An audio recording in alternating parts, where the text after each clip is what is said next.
चलो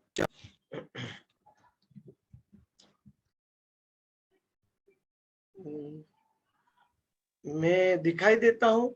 जी दिखाई भी दे रहा है, सुनाई भी दे रहा है। मैं इसमें नहीं दिखाई देता हूँ, इसलिए सोच रहा था। वो हमको कैमरा वाले दिखाई ऑफ करके ऑन कर लीजिए, हो जाएगा। मेरा कैमरा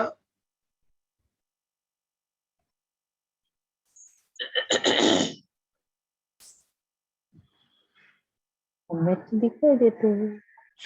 मुझे तो नहीं दिखाई। चलो अपना काम चालू करते हैं।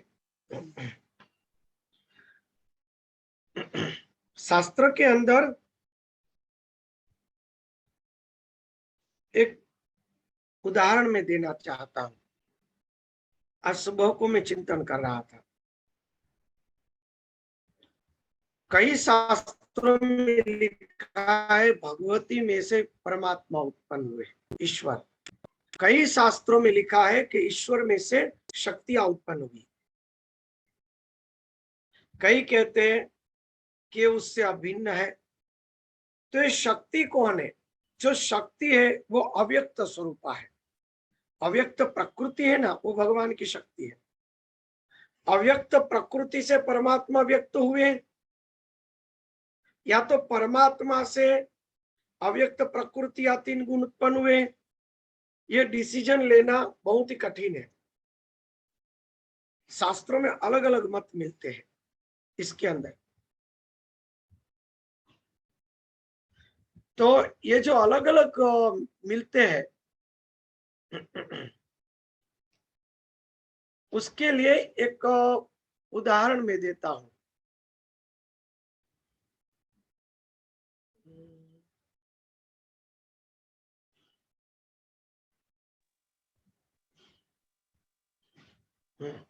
अब बराबर।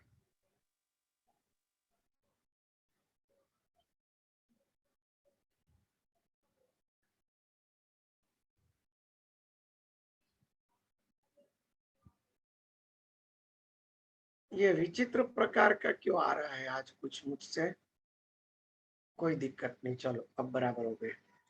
तो इसके अंदर एक उदाहरण देते हैं। ये अव्यक्त प्रकृति क्या है, ईश्वर क्या है? जब पानी बर्फ हो जाता है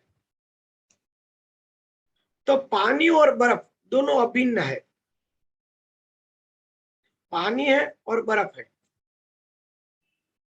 ये बर्फ जो है वो भगवान की अव्यक्त प्रकृति गिन लो। पानी और बर्फ अलग नहीं है, वो परमात्मा की अव्यक्त प्रकृति है।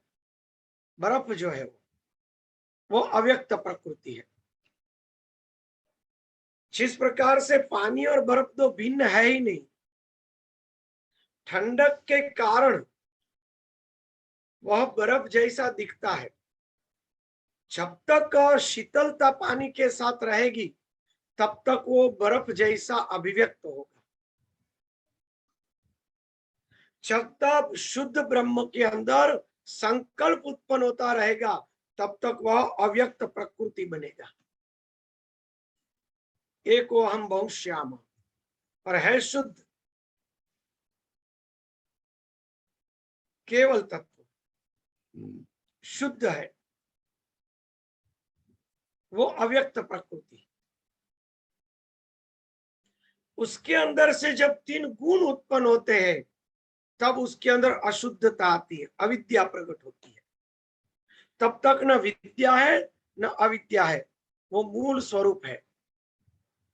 तब तक मूल रूप है, वो कुछ नहीं तब तक। जिस प्रकार से पानी और बर्फ दोनों को अलग करना संभव ही नहीं, दोनों एक का ही 2 रूप है। उसलिए सीताराम, राधा कृष्ण, शिव पार्वती, उसको आप विलग नहीं कर सकते। शिव है, राम है, कृष्ण है, वो तत्व है शुद्ध। और उसके अंदर जब संकल्प प्रकट हुआ यानी चंचलता प्रकट हुई, उसके अंदर कोई हिलचिल हुआ तब वो अव्यक्त प्रकृति के रूप में अभिव्यक्त हो गया, परिणित हो गए। तो अव्यक्त प्रकृति कहो या शुद्ध ब्रह्म कहो, उसमें ज्यादा कुछ भेद नहीं, वो दोनों एक ही है। दो है फिर भी दोनों एक है।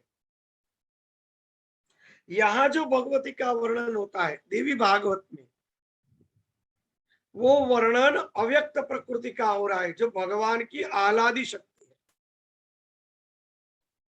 जिसमें और भगवान में कोई भेद नहीं। ये भगवान की आह्लादिनी शक्ति है भगवती, यानी कि ब्रह्म ही है, विलग नहीं। ब्रह्मा विष्णु महेश को जिसने उत्पन्न किया, जिसमें से 3 गुण उत्पन्न हुए, वो अव्यक्त प्रकृति है। भगवान ने कहा अव्यक्त प्रकृति मेरी अनादि है। भगवान के अंदर किस समय मैं अनेक हो जाऊं, यह संकल्प उत्पन्न हुआ, उसका कोई कुछ रहस्य नहीं कह सकता कि भाई 500 ब्रह्मा के पहले उसको संकल्प हुआ, 200 ब्रह्मा के पहले संकल्प हुआ। कोई जवाब नहीं है,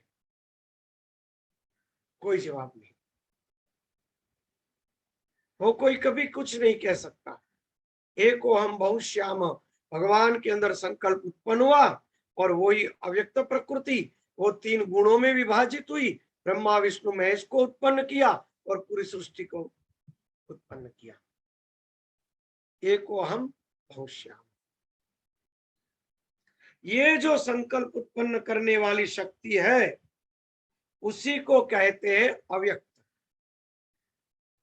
भगवान के अंदर अव्यक्त शक्ति थी, अव्यक्त प्रकृति थी, उसीलिए तो परमात्मा के अंदर से एको हम बहुश्याम रूपी संकल्प प्रकट हुआ। वरना वो संकल्प प्रकट ही क्यों होता? वो संकल्प प्रकट ही नहीं होता। संकल्प प्रकट करने के लिए कोई उसके अंदर चंचलता प्रकट करने के लिए उसके अंदर कोई एक स्पंदन उत्पन्न हुआ। उस स्पंदन उत्पन्न होने की प्रक्रिया वही उसकी शक्ति कहलाई।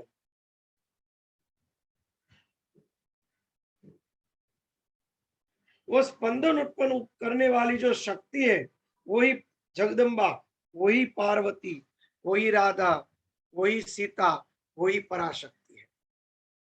उसी को अंबा कहा जाता है, सब कुछ उसी को ही कहा जाता है।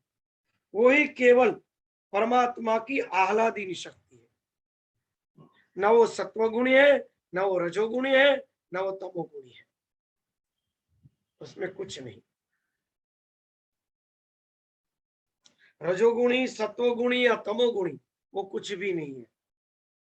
इसीलिए वो अव्यक्त प्रकृति कहा गया। अव्यक्त प्रकृति के बारे में जो बात हुई थी, आप बोलिए। स्वामी जी, हमने हमेशा जो है, आप जो भगवान की शक्ति के बारे में बात कर रहे हैं, उसका सदैव हमने मूर्त रूप देखा है।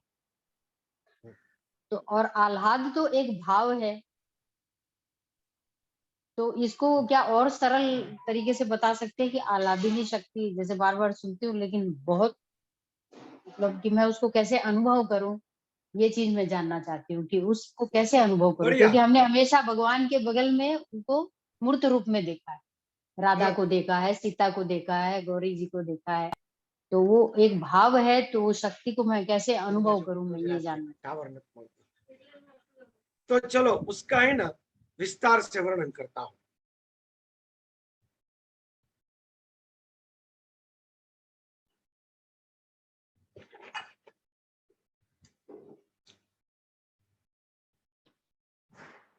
ये पूरा जगत स्थूल दिख रहा है, सबको पता है कि एक न एक बार सब नाश हो जाएगा, बराबर। ऐसे करते करते पृथ्वी नाश हो गई, चलो जल में मिल गई, केवल पूरी पृथ्वी के ऊपर जल रहा, कीचड़ और जल। फिर क्या हुआ? तो फिर वो अग्नि से, जो उसके पेटाल में, उसके भूगर्भ में अग्नि पड़ी थी, वो अग्नि इतनी प्रज्वलित हुई कि सब पानी को जला दिया और मिट्टी सब जल के सब हवा के अंदर विलीन हो गया। अग्नि को हवा ने शांत कर दिया। हवा एकदम बहने लगी चारों ओर, आकाश में अग्नि बुझ गई, यानी पृथ्वी का कोई अस्तित्व ही नहीं रहा। फिर हवा बहुत वर्षों तक घूमती रही, हवा भी आकाश के अंदर छिन्न भिन्न हो गई, केवल आकाश रह गया। आकाश ओमकार रूपी शब्द से स्थापित है। अब देखो, गैलरी में जब पृथ्वी को छोड़ के ऊपर जाते, ऐसा आवाज चल रहा है, वो वैज्ञानिकों ने भी निकाला कि अंतरिक्ष में कोई आवाज चल रही है जो ओमकार से मिलती है। यानी जब तक शब्द है तब तक आकाश है, शब्द नहीं तो आकाश भी नहीं।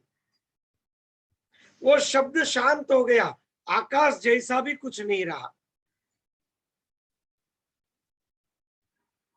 फिर क्या रहा, चलो बताओ। तो राधा कहाँ गए, कृष्ण कहाँ गए, वो मुरली कहाँ गई, वो सब कहाँ गया?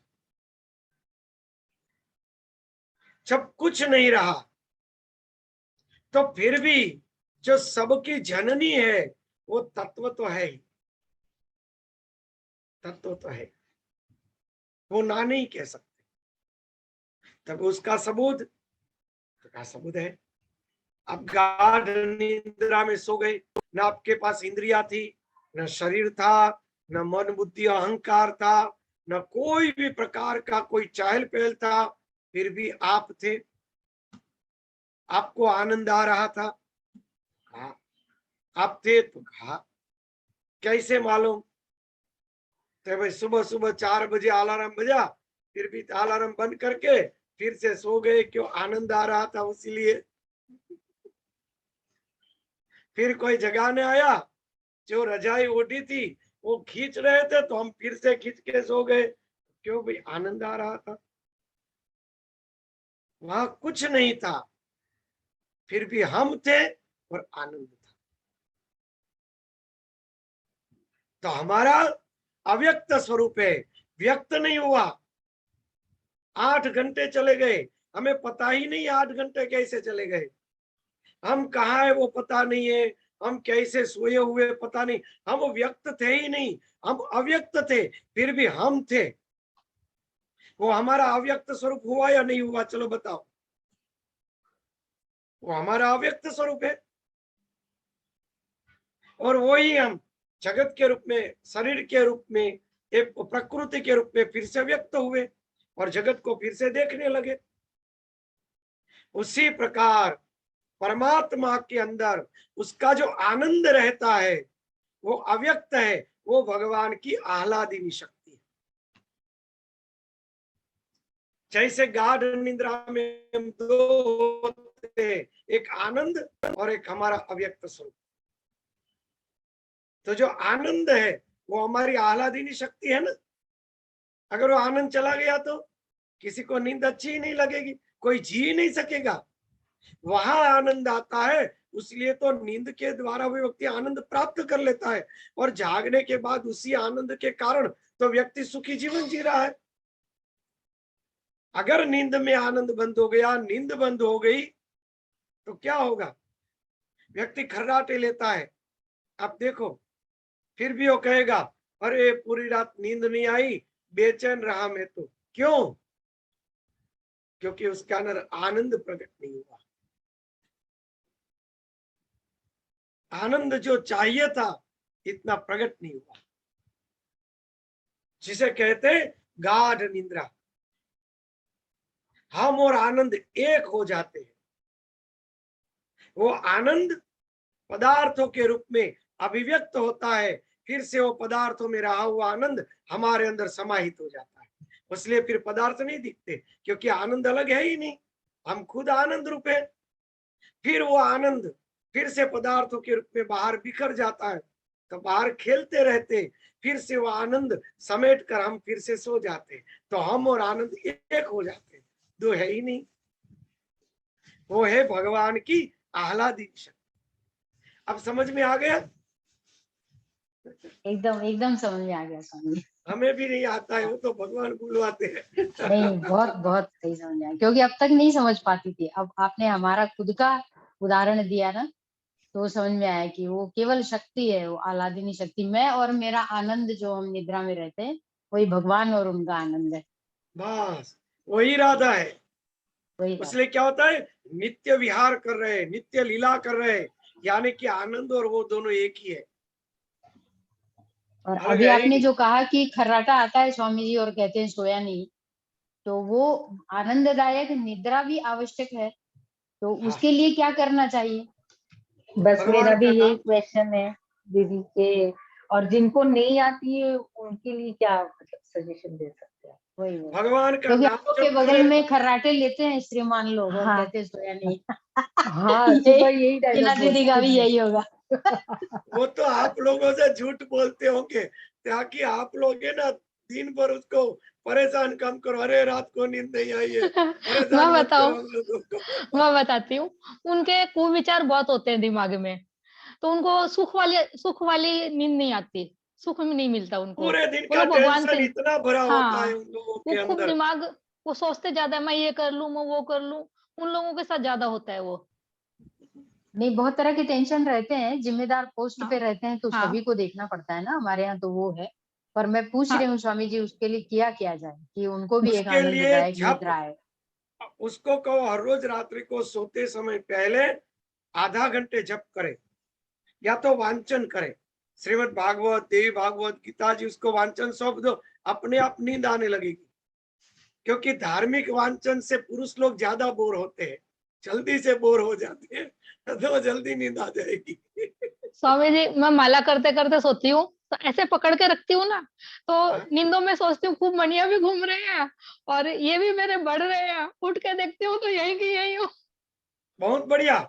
वो नींद के अंदर अचेतन मन में आपके अंदर जप चल रहे हैं, बहुत ही अच्छी बात है। वो डर वो होता है ना करना कि ही मेरे को चाहिए। पूरी करनी है माला, उसके चलते होता है। बहुत पूरी नहीं बढ़िया, हुई इसलिए होता है। कोई दिक्कत नहीं। वो जो नींद में रहता है, उसलिए सोते समय भगवान के नाम लेते रहो, जागते समय भजन का फल ये, मिलेगा। ये कभी कभी होता है, रोज नहीं होता, कभी भले कभी।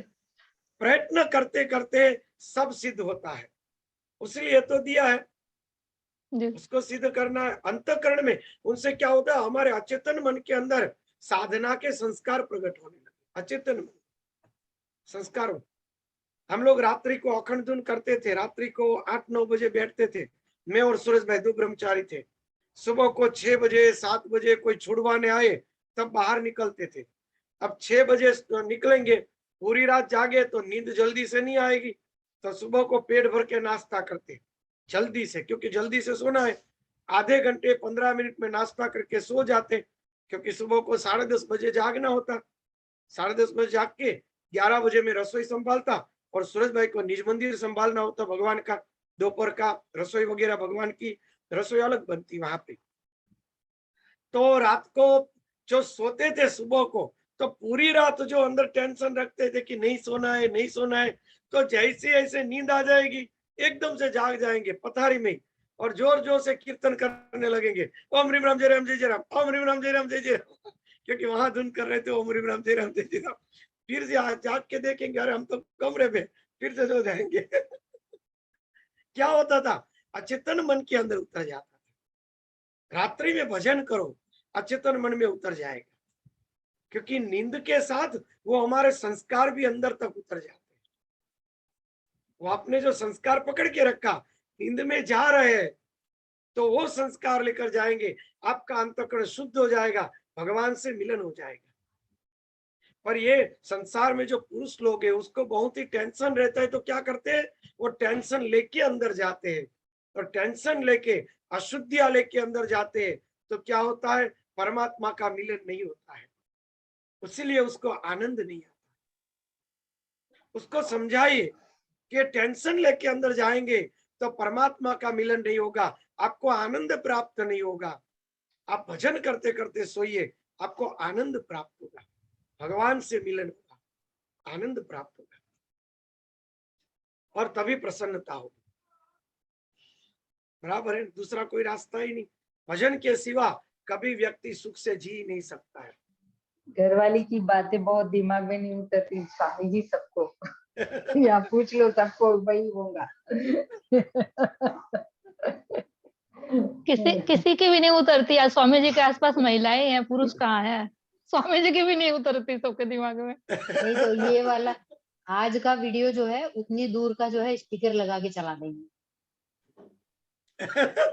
वो अपने आप सुनेंगे। फिर कहेंगे वो वॉल्यूम खराब हो गया है, इसलिए धीमा नहीं हो रहा है। ये भी आ जाएगा वो रिकॉर्डिंग में। हाँ, यूट्यूब में दिखेंगे ये सब। हाँ, नहीं नहीं मानते हैं स्वामी जी, बहुत जाप वगैरह करते हैं, क्योंकि जाप करते तबीयत से नींद आने लग जाएगी, बोर होंगे तो नींद आने लग जाएगी। वो होता है, जाप करने से बढ़िया नींद आती है, सुंदर नींद आती है। लोगों की फरियाद होती है, माला करने बैठो नींद आने लगी, कोई दिक्कत नहीं, सोते समय माला करो, उससे भी नींद आ जाए तो क्या गलत बात है। दवाइयां लेने से तो अच्छा है, राम नाम भी एक दवाई है, बराबर है ना। वो स्वामी सब जी, काम करती है तो नींद का भी काम करेगी, बहुत अच्छी बात है। बोलिए। कल मैंने ईश्वरदास शास्त्री का वो शिव पुराण सुन रही थी ना, तो एक चीज नहीं, मतलब मैंने पहली बार सुना ऐसा कि सती और पार्वती आत्मा तो एक ही था, पर वो उन्होंने बताया कि वो एक ही शरीर से सती थे, वही शरीर से पार्वती थे, ऐसा बोले, ऐसा कैसे मुमकिन है? फिर उसके बाद तो वो सुना ही नहीं दिया, नेट का कुछ प्रॉब्लम था तो मैं समझ नहीं रहा, क्या एक ही शरीर से? उन्होंने बताया कि सती का जो शरीर था ना, हाँ वही शरीर से पार्वती जी थे वो ना, वो शरीर से तो पार, वैसे ही रूप से पार्वती थी, वैसा वही ही रूप रूप धारण, होना ना। वैसा ही रूप धारण किया था जो पूर्व जन्म में सती का रूप था, बस वैसा ही कहते। वो तो प्रकृति है ना, अनादि प्रकृति, वो धारे ऐसा रूप धारण कर सकती है, बराबर है। वहां शरीर का तो कोई बात ही नहीं, वो तो तत्व की लीला है। मैंने कहा ना, आह्लादिनी शक्ति, अर्धनारेश्वर, ये तत्व की लीला है।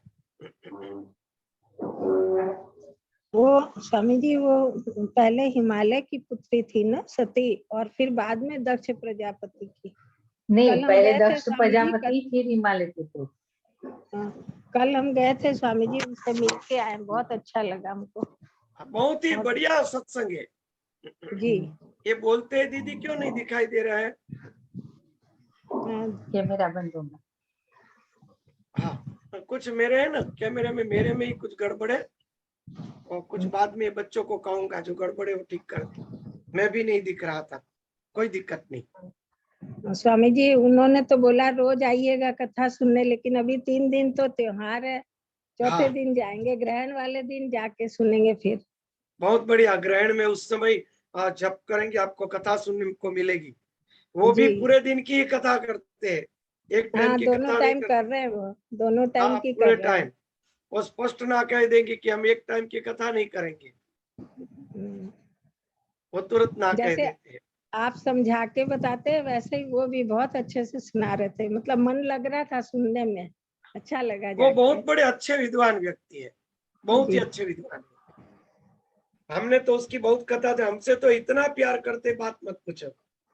माँ और बाबा को जैसे रहते हैं ऐसे मेरे साथ रहते हैं, बड़े प्यार से।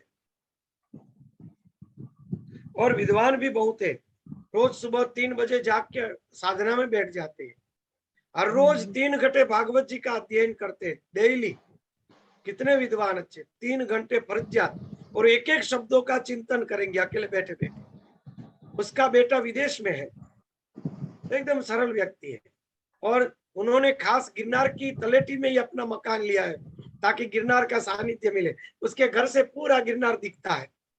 जब भी मैं जूनागढ़ जाता हूँ तो गाड़ी में मुझे लेने आते हैं, फिर पूरे दिन साथ में सत्संग करते, जस्तन आते तो भी मुझे मिलते रहते हैं, बड़ा आनंद आता है। मेरे साथ बड़ी रमुज कर रहे थे कि अच्छा आप कथा करेंगे अब, मैंने कहा फंसा दिया है। वो बोले भी कि जब वो जयपुर में अभी कथा उनकी कथा हुई, तो हम बोले हाँ गए थे, हम भी जयपुर गए थे सुनने, कथा सुनने थे। बोले कि हाँ बहुत। तो जयपुर कथा से पहले 4-5 दिन पहले ही वो उसकी कथा जस्तन चल रही थी, तो मुझे मिलने आए थे, बड़ा मेरे से रमुज कर रहे थे। मैंने कहा आप मुझे परेशान कर रहे हो। उन्होंने कहा कोई बात नहीं, बढ़िया होगा, देखते रहो। बड़े रमूजी है मेरे तो लिए बुजुर्ग है, जी और विद्वान भी ऐसे, तपस्वी भी ऐसे, बड़ी अच्छी अच्छी विद्याएं भी जानते हैं, बहुत सी मंत्र विद्याएं जानते हैं, श्री विद्या के भी बड़े अच्छे उपासक हैं, मगर एकदम निर्मल और निखालस। जी कभी हम जी लोग सत्संग में ले आएंगे उसको, और अगर जयपुर की आदि की कथा हुई तो मैं आप लोगों को कहूंगा जरूर मिलिएगा, बड़े आनंदी व्यक्ति है। स्वामी जी उन्होंने कल है ना एक बात और बताई कि वासना 3 प्रकार की रहती है, हाँ, शरीर की, समय की और परिस्थिति की। समय और परिस्थिति वो वैसे समझ में आता है कि क्या चीज बोले वो, पर वो सुना पहली बार कि हाँ ये जो हम लोग बोलते हैं कि आज पार्टी में बहुत मजा आया या समथिंग यहाँ पे ऐसा हुआ, तो वही हुई ना समय की वासना। ना कौन कौन सी? पहली शरीर की। शरीर, परिस्थिति और समय। हाँ, 3 प्रकार की वासना होती है, शरीर की, परिस्थिति की और समय की। परिस्थिति की वासना यानी कि हम कहेंगे कि मुझे ऐसी परिस्थिति प्राप्त हो। कोई एक परिस्थिति थी, भाई हम तो बहुत, मेरे पिताजी तो बहुत बड़े पैसे वाले थे, बस वो परिस्थिति फिर से मुझे प्राप्त हो जाए, उसकी वासना, वो परिस्थिति हम पकड़ के रखते। केवल शरीर की वासना नहीं कि मैं बढ़िया खाऊं, सुख से रहूं, वो नहीं। कई बार परिस्थिति प्राप्त करने के लिए भी व्यक्ति झूमता है कि वो मेरा स्टेटस, वो मेरा वो, तो वो परिस्थिति, वैसी परिस्थिति फिर से मेरे पास आ जाए, यानी कि सामर्थ्य। परिस्थिति का एक अर्थ होता है सामर्थ्य होता है, तो परिस्थिति जो है वो सामर्थ्य है, बराबर। तो सामर्थ्य, परिस्थिति जो भूतकाल में हमारा था, भूतकाल की वासना, वो परिस्थिति की वासना। और समय यानी मेरा समय ऐसा आए, भविष्य की। और शरीर की वासना यानी कि वर्तमान की। शरीर की वासना वर्तमान की है, और समय की वासना भविष्य की है, और परिस्थिति की वासना भूतकाल की है। भूतकाल में मेरी परिस्थिति थी, वैसी परिस्थिति मेरी प्रकट हो जाएगी। मुझे खाना बढ़िया अच्छा लगा, मुझे बड़ा आनंद आ गया, अरे कितना बढ़िया बेड है, इसके ऊपर सोने में बड़ा आनंद आता है, अरे वाह रे वाह, एसी और बढ़िया बंगला है, वर्तमान में है, वो शरीर सुख है।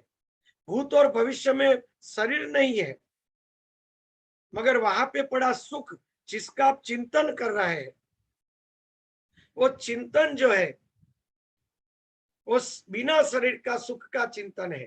वो वासना तो हुई, वासना का बंधन भी हुआ, वो आपको भुगतना भी पड़ेगा। तो बिना शरीर के जो वासना है, या तो वो समय की रहेगी, या तो वो वासना परिस्थिति की रहेगी,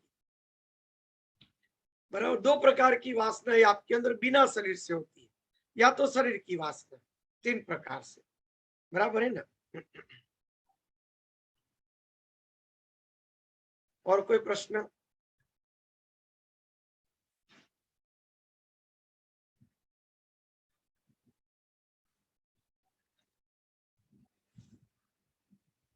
चलो, तो इस प्रकार से जल और बर्फ, बर्फ जो है वह जल का अव्यक्त स्वरूप, भले ही व्यक्त है पर एक तरह से देखो तो अव्यक्त है। जल और तरंग, जल और बर्फ, उसी प्रकार से भगवान की अव्यक्त प्रकृति और परमात्मा 2 अलग है ही नहीं। जहां पर भगवान के अंदर संकल्प प्रकट होते, वो भगवान की अव्यक्त प्रकृति है, और वहां से गुण प्रकट होते तो भगवान की वो व्यक्त प्रकृति है। गुणों से व्यक्त प्रकृति बनती है, और संकल्प से एकोम बहुश्याम, ऐसा संकल्प उत्पन्न होने का बीज, जहां पे संकल्प प्रकट नहीं हुआ है, केवल बीज है, वो बीज वो अव्यक्त प्रकृति है। जैसे हम गाढ़ निद्रा में आनंद रूप है, और वो आनंद ही हमें जगत में फिर से लाता है, जगत उत्पन्न करता है। तो वो जो है, क्योंकि अंदर बीज पड़ा है, वो हमारा अव्यक्त स्वरूप पड़ा है, उसको कहते अव्यक्त प्रकृति। जो हमारे अंतःकरण में निवास करती है, गाढ़ निद्रा के अंदर। वो अव्यक्त स्वरूप से है ही, व्यक्त नहीं है। दूसरा एक सुंदर उदाहरण दो। आप गाढ़ निद्रा में सो गए, आपको पता ही नहीं कि आप जाग रहे हो या जगत है। किसी ने पुकारा हमारा नाम, एकदम जाग गए, अरे मुझे बुला रहे हैं। जब जागे तो हम अभिव्यक्त हो गए, व्यक्त हुए। तो तब तक क्या थे? तब तक हम अव्यक्त थे, अव्यक्त थे, नाश नहीं हुए थे, इसीलिए हम फिर से उस स्वरूप से जागे। वो दिखाते हैं कि हमारे अंदर हमारा स्वरूप अव्यक्त है, और वो अव्यक्त से अपने मूल स्वरूप में मिल जाएगा तो उसको कहते हैं आत्म साक्षात।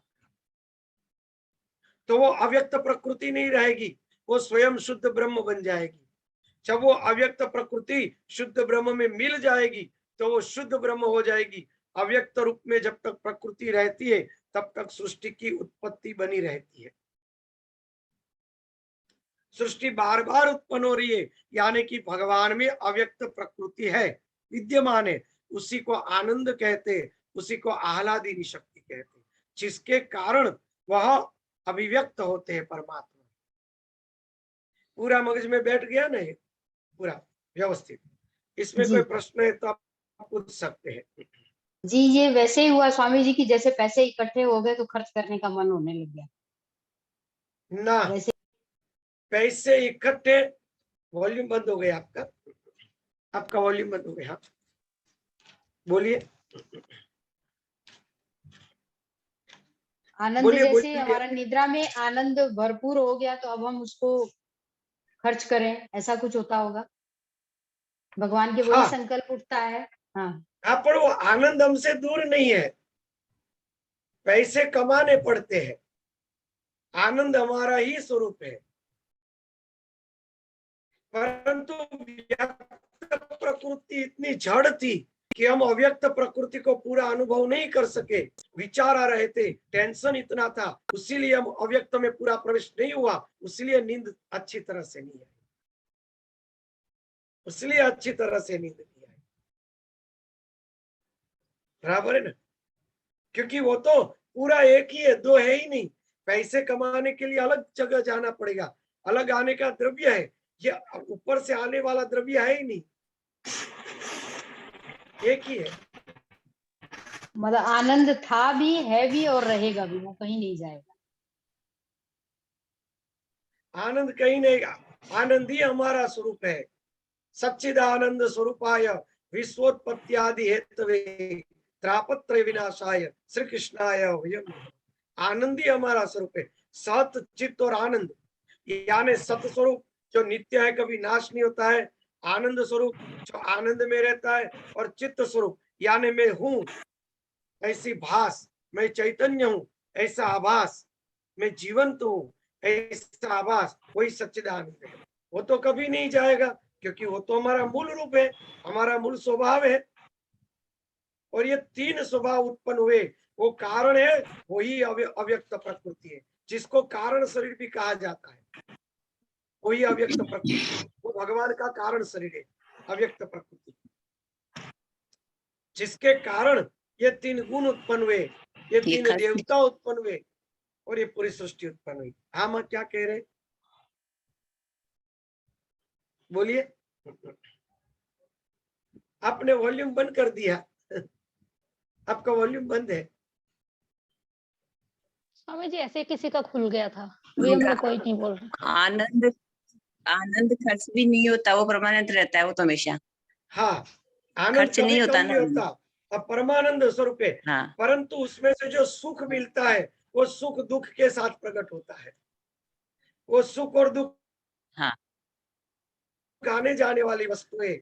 आनंद तो नित्य हमारा ही रूप है, वो जाने का कोई प्रश्न ही नहीं है। गाढ़ निद्रा में हम जाते हैं तो हमारा आनंद स्वरूप में प्राप्त होता है, और वहां से बाहर हम सुख के रूप में अभिव्यक्त करते हैं, इसलिए साथ में दुख प्रकट होता है, सुख और दुख। सही है। आनंद के अंदर राग द्वेष मिलेंगे तो वो सुख दुख हो जाएंगे, जब आनंद में से राग द्वेष निकल जाएंगे तो केवल आनंद रहेगा।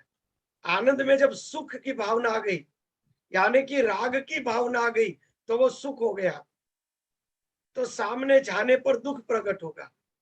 पर आनंद है तो आनंद के अंदर न सुख है न दुख है, यानी कि राग और द्वेष वही उसको आनंद रूप में प्रकट करता, सुख और दुख के रूप में प्रकट करता है।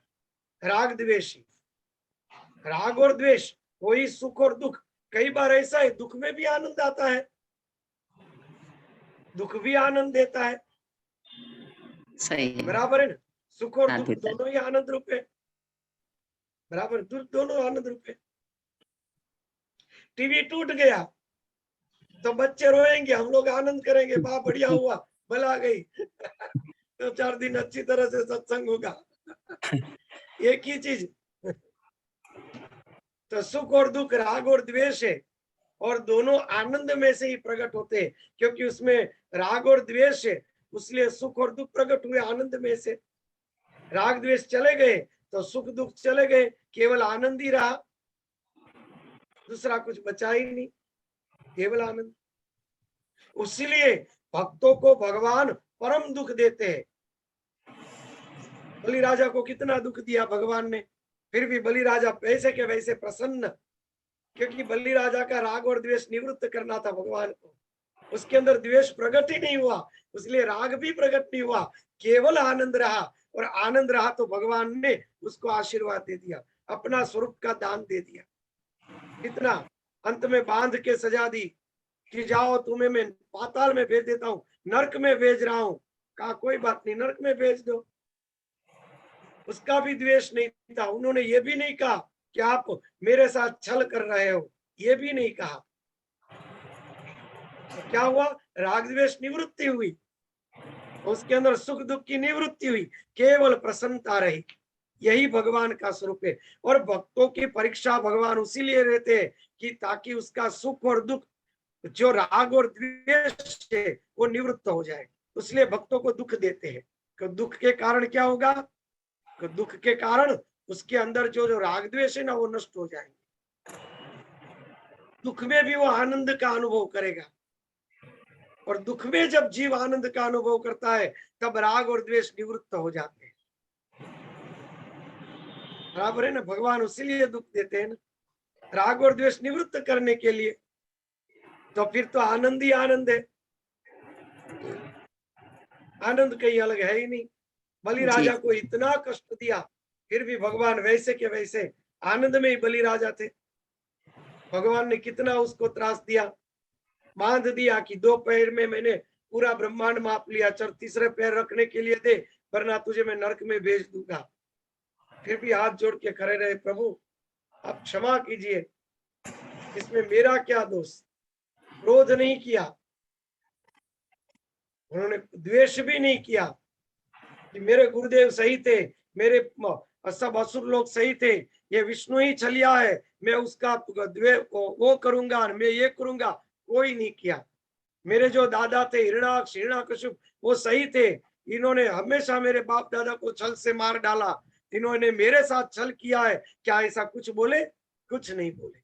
नहीं बोल सकते थे ना, वहां पे बोल सकते थे कि आपने छल कर करके हमारे बाप दादाओं को मार डाला है, आज छल करके मुझे भी मारने की आपने चेष्टा की, मैं निर्दोष हूं, फिर भी आप मुझे नरक में भेज रहे हो, क्या समझ रहे हो अपने आप को? बोल सकता था, उसका अधिकार था बोलने का, फिर भी नहीं बोला। भले प्रभु भूल हो गई है, भले मैं नरक भुगतने के लिए तैयार, कहा ना, कर लिया। तो ये जो है वो राग और द्वेष निवृत्त करने की प्रक्रिया, इसलिए भगवान भक्त को दुख देते हैं, ताकि राग द्वेष निवृत्त हो जाए तो केवल आनंद ही आनंद रहे। भगवान ने उसके राग द्वेष तोड़ दिए, काट दिए, बलि राजा में केवल आनंद रहा। प्रहलाद जी के राग द्वेष तोड़ दिए, केवल आनंद रहा। ध्रुव जी महाराज के राग द्वेष तोड़ दिए, फिर केवल आनंद रहा। भक्तों के राग द्वेष की निवृत्ति करते हैं। भरत जी महाराज के राग द्वेष छूट गए, चलो तुम्हारी बलि देनी है, तब चलो दे दो बलि, ये रख दिया सिर, काट दे, चल क्या रहा, चलो तुम्हारे पालकी उपाड़नी है, तू तो एक नौकर है, ब्रह्मर्षि थे, देवता जिसकी स्तुतियां करते हैं फिर भी पालकी उठा के चलने लगे, चल पालकी उठा लेंगे। लात मार रहे थे राजा, फिर भी लात सहन कर ली, चलाकर भस्म कर देते। राग और द्वेष की निवृत्ति, तब केवल आनंद रहता है। और यही भगवान की आह्लादिनी शक्ति है, यही राधा जी है, यही भगवती की उपासना है, राग द्वेष की निवृत्ति। इसलिए अघोर विद्या आदि में क्या करते हैं, आदमी की खोपड़ी के अंदर मनुष्य आदि का मांस खाते, मदिरा आदि पीते, मृदे के ऊपर बैठकर साधना करते। क्यों? राग और द्वेष की निवृत्ति के लिए। उसमें भी कोई द्वेष न रहे, कुछ घृणास्पद न रहे, कुछ बना ही नहीं है। इस भाव से अघोर पंथ की उपासना है, यही भाव है, राग द्वेष की निवृत्ति। और तब आह्लाद उत्पन्न होता है, आनंद उत्पन्न होता है। वो आनंद ही शुद्ध भगवती का, वही देवी है, वही पराम्बरा है। किसी का कोई प्रश्न है?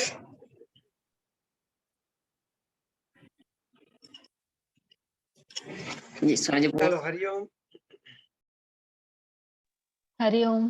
प्रणाम स्वामी जी। रिकॉर्डिंग बंद कर दीजिए। हरिओम, प्रणाम स्वामी हरिओम। जी। राधे राधे। राधे राधे। राधे राधे। बहुत ही रिकॉर्डिंग अच्छा चालू है। समझ में आया आज का, बहुत ही अच्छी तरह से